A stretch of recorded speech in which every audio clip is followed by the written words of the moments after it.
research and graduate school applications. Yeah, this is career coach 101 here. This is like you were in it. It's important to know that you can use those skills, and not only use those, but a tip is that you can put that on your resume. So having that connection to yourself and to your family.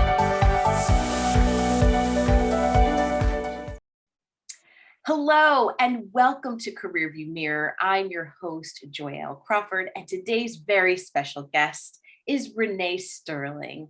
She is an EMEA regulatory controller at Wells Fargo. Prior to joining Wells Fargo in July 2021, she spent 12 years at Goldman Sachs. Renee qualified as an accountant with Deloitte as an external auditor in Atlanta, Georgia, and Washington, D.C. She's extremely passionate about mental health, diversity, equity, and inclusion, and personal finance. She is a mental health first aider and a certified financial education instructor. Her mission is to normalize the dialogue on mental health and personal finances. And this could not be more timely than talking about this during the holidays today. She recently combined forces with her friend Rondette to launch a podcast, Race to Rise. And if you haven't listened to this, you need to. I'll make sure to put that information in our comments. The podcast is about two Black female expats who are trying to conquer this thing called life while pursuing their passion and purpose. During her free time, she loves spending time with her family, reading, traveling, brunches, yes, and spas. Welcome, Renee. Thank you so much for having me. I really appreciate it. Oh, I'm so glad that we're on. And for all of you who are watching, Renee is calling in from England, right? That's England. right. I was like, where in the world are you this time? Yes, so you are in England still, okay? Yes, I am. I still have not left the UK since November 2019, unfortunately. Wow. That is so cool, though, because I loved being in the UK. Spent a semester abroad and I want to go back. So I can understand not wanting to leave. It's just beautiful there. Yes, yeah, it is. Awesome. So let me dive into, let's look at your career view mirror for a minute. And can you specifically describe your role as an EMEA regulatory controller? What does the EMEA stand for? Yeah, well, that's a really good question. So that stands for Europe, Middle East, and Africa. So in the region, I look at regulatory reporting for Wells Fargo's entities in that region. And what regulatory reporting entails is effectively two things: monitoring key ratios. One that's for our firms who have prudential capital requirements is the Common Equity Tier 1 ratio. And that effectively is making sure that we have enough capital available in the form of resources to absorb any losses that we may have as a result of maybe a client not fulfilling the end of its agreement, or just due to market volatility for positions that we hold. And separately, when we think about regulatory reporting, we also have financial statistical returns. And the idea is, as a regulated entity, regulators want to have timely information to assess how well the firms that it is regulating and supervising are performing. And by submitting information timely, it gives regulators that insight to step in if required. So that's my day job in one element, is making sure that we submit the regulatory returns, but separately, internally, making sure that management has metrics so that it can make decisions around businesses, what new trades, expanding. So there's no single day that I have that looks the same, simply because from a regulatory landscape, it is very dynamic and rules change all the time, as well as strategy around how we want to position ourselves and how do we think about the regulatory requirements when doing that. That's fantastic. And so would your clients be like big companies? Like, what are your clients look like? What's that? Yeah, so client? ultimately, our client, our primary client is the regulator. So if I Oh, look at my entities in the UK, I look at the branch of Wells Fargo. So we have a London branch of Wells Fargo. So that is the Bank of England.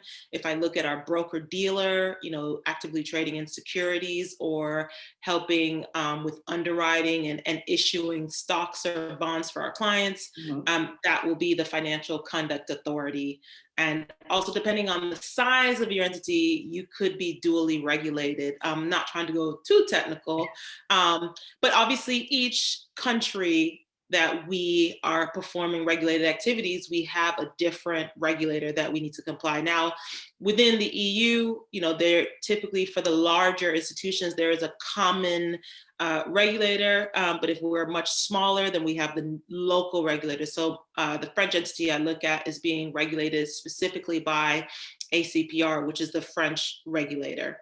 wow. So that's our primary audience. But then separately, we have senior management again, because they have a mandate to make sure, as directed by the board, that we are obviously making sure that we are constantly having enough capital, not just from the requirements because we have to, but also, having other layers to absorb shocks to instill confidence. We never want to just do the minimum. We also want to make sure that we have enough to navigate challenging times, such as the recent pandemic, right? We would have seen there's a lot of volatility in the market. And so, regulators across the globe were more focused on making sure that firms were in a position to navigate that. So yeah, I wear two hats. One is making sure our returns are correct, accurate, filed, timely, but also helping management and equipping them with the right metrics so they can plan ahead and also have an appreciation of where we are today. Wow. So you've got a lot of different countries and rules and regulatory stuff going on in your head. I mean, do you have to memorize this? Do you have to go to school in order to kind of get into this type of work? I mean, that is a really good question. So if we take a step back and how I even got to reg, yes. to the point earlier, so I did accounting, and I did a bachelor's and master's in accounting at the University of Florida. Go Gators! And I guess going to university, what was told is, big four, big four, big four. So that was the thing. When I say big four accounting, you're looking at Deloitte, EY, PwC, KPMG. So I interned with Deloitte. I got a full-time offer after I graduated to work at Deloitte. But after a few years, I kind of looked and realized I didn't really want to do public accounting for the long term. And so I was interested in pivoting into industry, specifically banking. And the reason why I was interested in banking was because in 2007, I actually had the opportunity to audit Fannie Mae and look at mortgage-backed securities. And that was literally the tipping point before we got into the financial crisis of 2008. That crisis happened. So, yeah, wow, timing is everything. Right? So getting that exposure, I felt like, wow, this would be a great opportunity to transition into banking, looking into maybe investment banking or risk. However, my timing to look into that, there was a lot of competition simply because, companies such as Lehman Brothers folded. There were acquisitions, Bank of America, Merrill Lynch kind of merged together. And so looking at that, when I heard of an opportunity to work at Goldman Sachs in London for a fellowship, they immediately saw my audit background and said, look, the truth is you don't have direct experience for investment banking or risk. But we really like your audit background and think you should, explore regulatory reporting. Now, I'll be honest, like you, I didn't even know what that meant, right? I was like, what's regulatory reporting? But, having a glass half full and just saying, always go for opportunities. I said, well, what's the worst that can happen? It's a year at Goldman in London, and I was getting paid in pounds, which at the time, believe it or not, the pound was 2 to 1. Yes. So I was like, it's 2 to 1. Yeah. Get the money. Exactly. So I went for it. And obviously it was an amazing opportunity because I joined as an analyst and within 4 years went from an analyst to associate to vice president because the whole regulatory reporting landscape changed. And obviously there was a huge overhaul in making sure that firms had adequate liquidity, adequate capital, and more buffers that were previously required from a minimum. So that's kind of how I got there. Like it was from an audit background to Fannie Mae auditing mortgage-backed securities to having an interest in banking to then being, pivoted to another area that I didn't think about. But honestly, if I look at where we are today, regulatory landscape and continue overhaul, and that is here to stay. And so really, there's never been a dull moment. And I've had so many opportunities to progress at Goldman, as well as an opportunity to take on a more senior role at Wells Fargo. That's fantastic.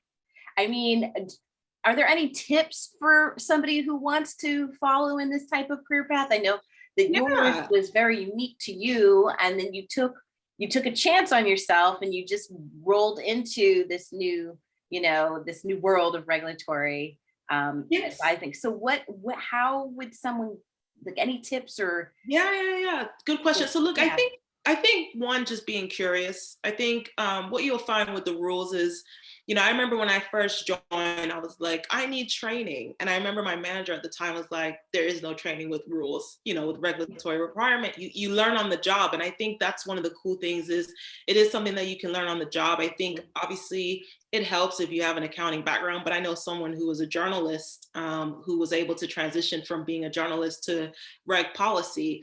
I think he had the investigative nature, right? And that curiosity. Yep. I think that intellectual curiosity is needed in any job that you want to pursue, and just demonstrating an interest.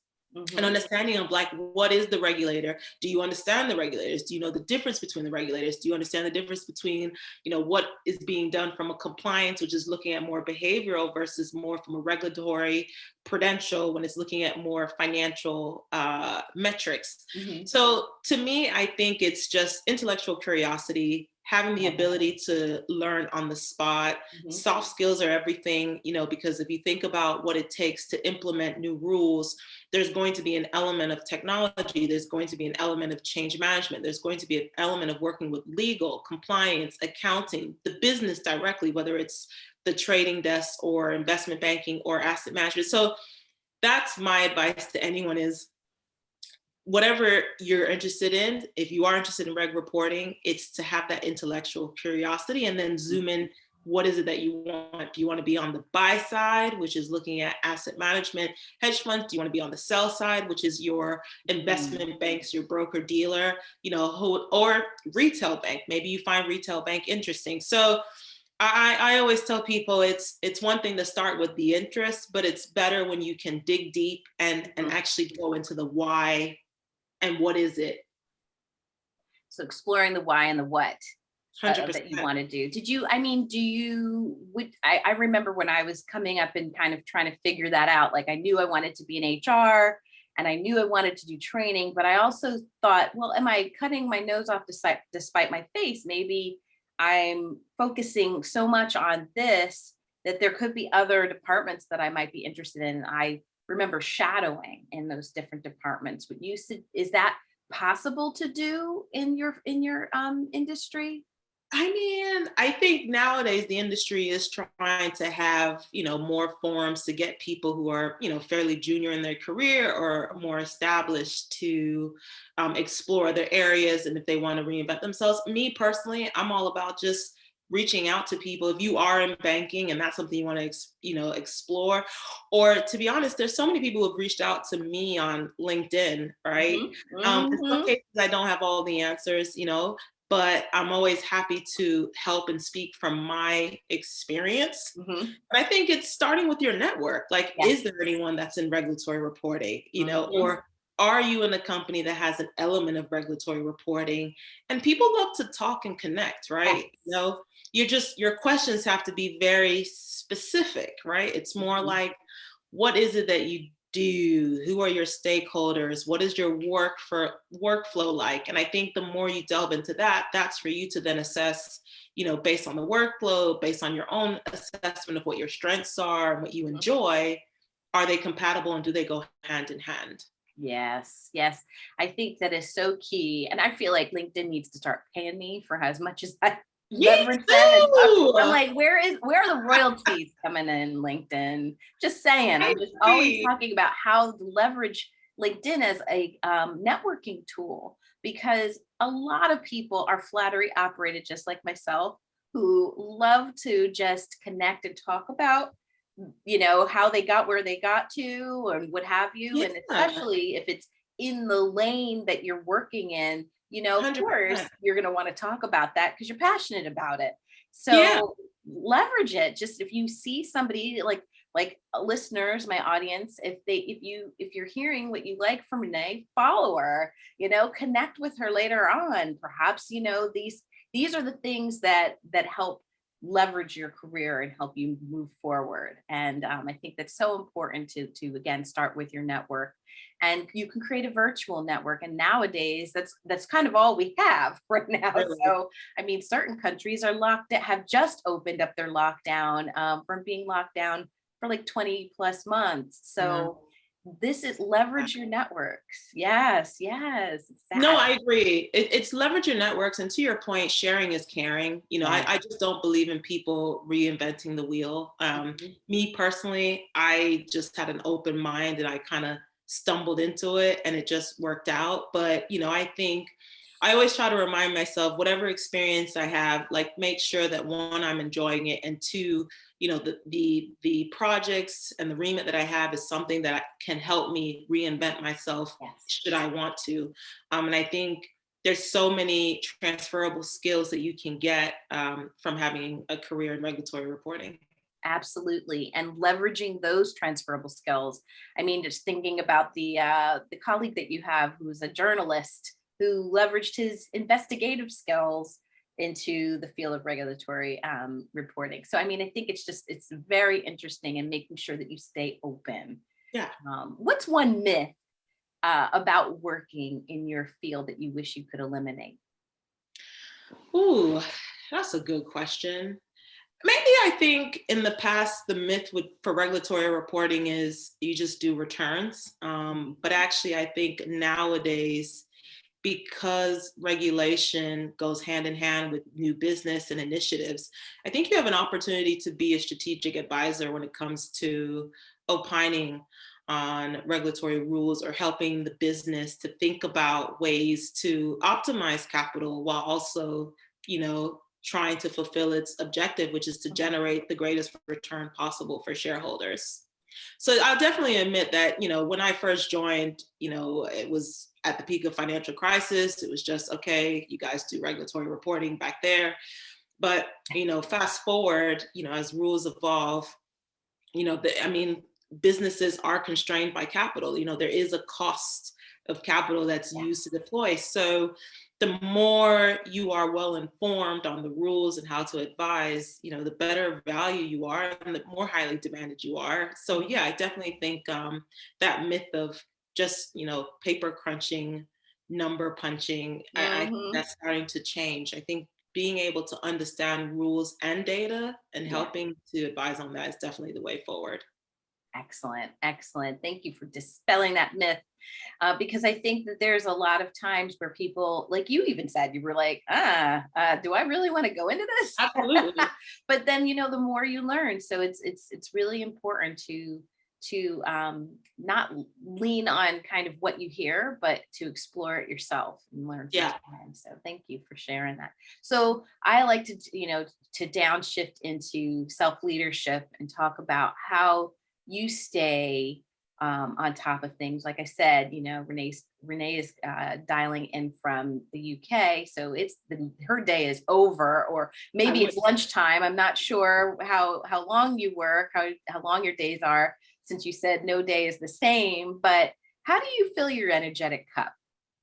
That's a really good question. I mean, I try to focus on the little things, because right now I have a little girl and she's only 16 months. And so that takes up a lot of my time, but I try to enjoy little things such as getting my favorite cup of coffee. If, I have a meeting that ended or a meeting that was canceled, use that to go for a walk or to work out. I'm a firm believer to work hard, but I also believe you have to play hard. Hence, you'll notice, as you said in my bio, I love brunches, spas, traveling. I do think not only be about working.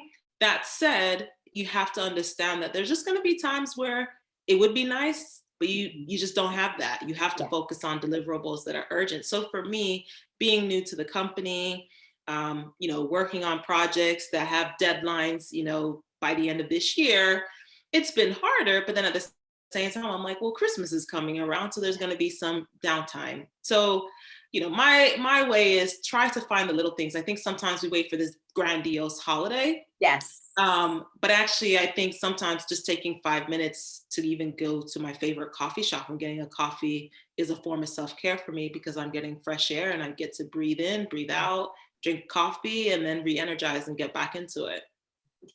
Fill it up, like you just kind of like literally filling up your cup. Literally. Literally. That's wonderful. And I like how you use, and I've gotten into this practice as well since the pandemic, is seeing that blank space in your calendar, not as, okay, now there's an opening, let me just fill it up with more work. Yeah. Seeing that as a gift and saying, okay, how can I treat myself? Even if it's just 15 minutes or 5 minutes, I'm going to go for that walk and get the air and do things that are good for me. So seeing that open time as a gift and not like an opportunity to do more work. Oh, totally. Yeah. I mean, the truth is, working from home, you have been working a lot longer, right? Because you've cut out your commute time, right? For me, that's like 45 minutes each way. So that's an hour and a half of just more work. And what I have to remind myself is the work never ends, right? Like, right. I mean, that's a good thing to have a continuity of work anyways. So, you have to be a bit more disciplined with your boundaries. And also it's more of a self-governance too, right? We tend to be our hardest critics and we put our pressure more so than what other people put on us, right? So I just try to have healthy boundaries, recognizing that the work is a fountain. It will always be there. Mm-hmm. It will. And even after we are gone from this earth, God forbid, it will still be here. So why not live? I'm working on working to live instead of living to work. And absolutely. So sounds like you're on the same track there. Yes. Excellent.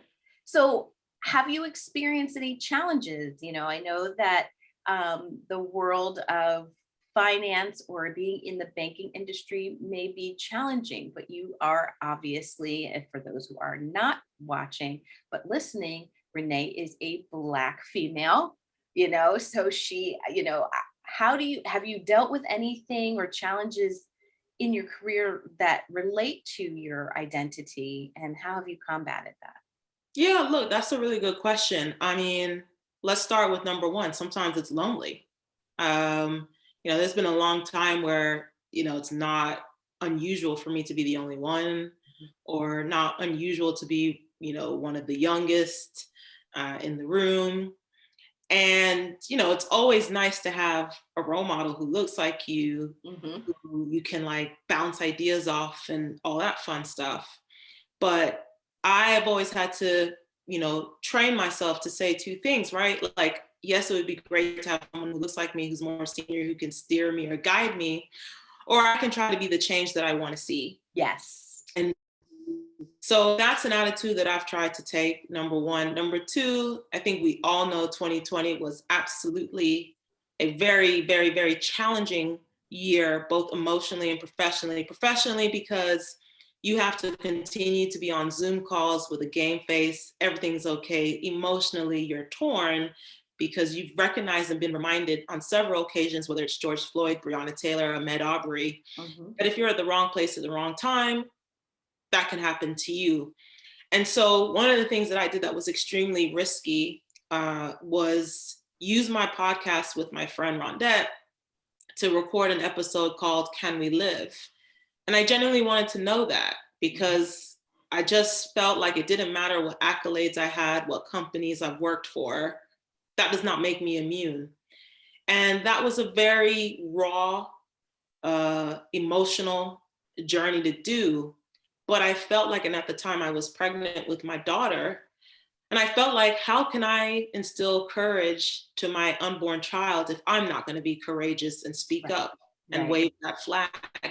And so, look, it was a risk because I could have been deemed as militant, political, sensitive, whatever. But I felt like it is my truth. And the pandemic has allowed all of us to be a bit more authentic because we're at home and now people need to have an insight. And so I put it out there, and believe it or not, my employer at the time, Goldman, was very supportive. It allowed us to promote it on LinkedIn. It featured us on Instagram. And I got a lot of people who walked up and said, I had no idea. So that's my long-winded way of saying, instead of me waiting for someone who looked like me to pave the way, I decided to be courageous with my friend through our podcasts and air our stories and give advice on how to be effective allies, if you will. Yes. Because I don't want a hashtag. I want to see a change in policies and leaders that are pushing to make sure that DEI is not feared, but cheered. Yes, I love it. Feared, but not, cheered, but not feared. I love it. I love it. I love it. I love it. I love it. I love that. Yeah. And I think it's a great episode, but there are also other episodes that you all should be listening to on her podcast. But I do feel it that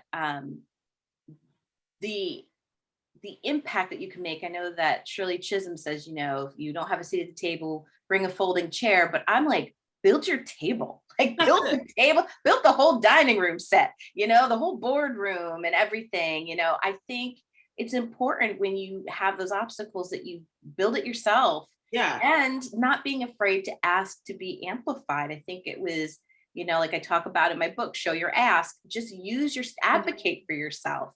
If people don't know unless you ask or speak up. So you've got to do that. And I think that's really powerful advice, Renee, about how to overcome some of these challenges that I know that a lot of people are dealing with. And DEI is not just gender or sexual identity or race. It's like you said, age, it's diversity of thought.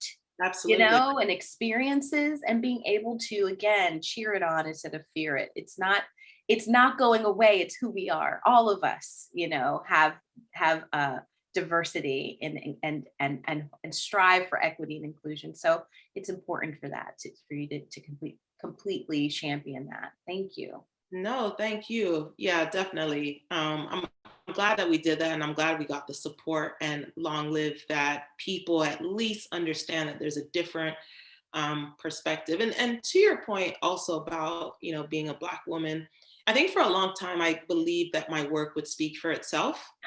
And I remember that the first time I didn't get promoted and I was told that doing your job is just not enough to get promoted.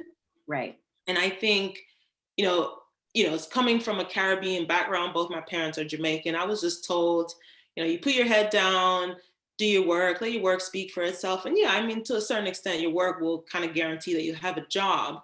But I think what people don't really understand is the power of connectivity and the power of really building relationships. And if I look at the way the world is shaping now, we have so many machine learning and algorithms that are going to do a lot of the stuff that, humans used to do. But what really will differentiate you is your ability to connect with people. So for me, getting that reality check early in my career, when I thought, but I did my work and was told that wasn't enough, I realized that the game is really understanding your connectivity and truly understanding the stakeholders. And are you aligning with the key decision makers who can push the button on your comp as well as your promotion? Oh, that is so true. Things do not fall in your lap. And it's really important to understand. And my father was Jamaican as well. So I'm Jamaican, I'm half Jamaican, but I definitely understand the put your nose to the grindstone and people will see what you're doing. But visibility is so important, and you can still be visible in a virtual workspace by bringing those ideas, like you said, bubbling them up, speaking up. Even if your voice is shaking, you've got to speak up with the different things that you're experiencing or not experiencing in the work world. So, or in your life, in your personal life too. It's important to advocate for yourself now more than ever, and connecting with people. That is a somebody that I follow. She doesn't call them soft skills; she calls them power skills. And I'm just like, yes, power skills, because they are really powerful. And having that ability to connect with other people, I think that is one of effective communication is so key now more than ever. Definitely. Mhm. Definitely. So here's my favorite question that I like to ask all my guests. So I know that you've got little Chloe who's looking up to you, but what career advice would you have given to little Renee? Like a few years ago, what career advice, like 1 or 2 tips that you would give to little Renee as she was coming up? So for me, I would say first things first is to be courageous. I think, a lot of times we have been told about SMART goals: specific, measurable, actionable, realistic, timely. Yes. But I think being courageous is what will help you to step out of your comfort zone, and you really will learn more. And sometimes you may fail forward, but the key is by being courageous, you are stepping outside of your boundaries. That's number 1. Yes. Number 2, I would say follow the leader and not the brand. I think for a long time, we have been groomed to just focus on what looks great to the outside, as opposed to making sure you are working for a leader who has the same moral compass as you. And I think when you have a leader who has the same moral compass as you, you're likely going to get timely feedback. Yes. You're likely able to, act on that timely feedback and constantly improve and progress in your career. So, there is a reason why people leave companies, is because they leave people. Yes. And so I think it's very important to look at the type of people you work for. Does not mean that your manager is a genie and a mind reader, right? You have to learn how to communicate. Absolutely. I tell people all the time, thanks for the vote of confidence, but I'm not a mind reader. Right. But at the same time, I would hope that people who work for me see me as someone who is aspirational, who has power skills, as you say, and who only wants the best for people. And those are the type of leaders I look for. I really appreciate that. I appreciate you sharing that advice with your younger self as well as our audience. I think that's great. I mean, being courageous and following the leader and not the brand are so key. And there's other little tips that you can always sprinkle in when you're working with your own leader. You can coach upward if they have a little bit of a hiccup with helping you develop you. Like you said, they're not mind readers, but they're just like, I talk about this in my book, how leaders are like a GPS system.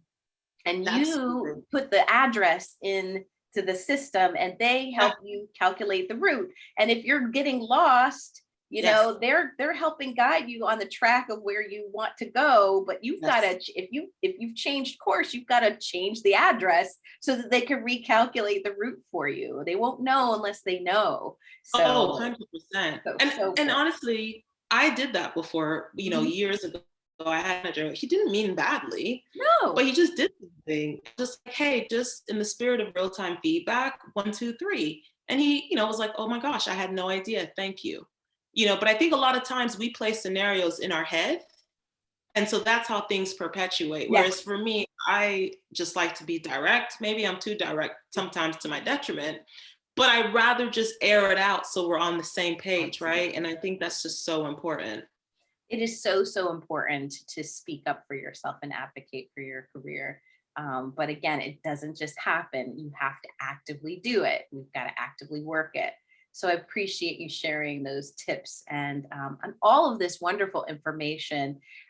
We are going to definitely make sure that we share information about Race to Rise, the podcast, Thank so you you. all can subscribe and listen to it, as well as subscribe and listen to this podcast as well. But I really want to thank you, Renee Sterling, for being here, fellow client, as well as soror. So I really appreciate you being here to share your story with my audience.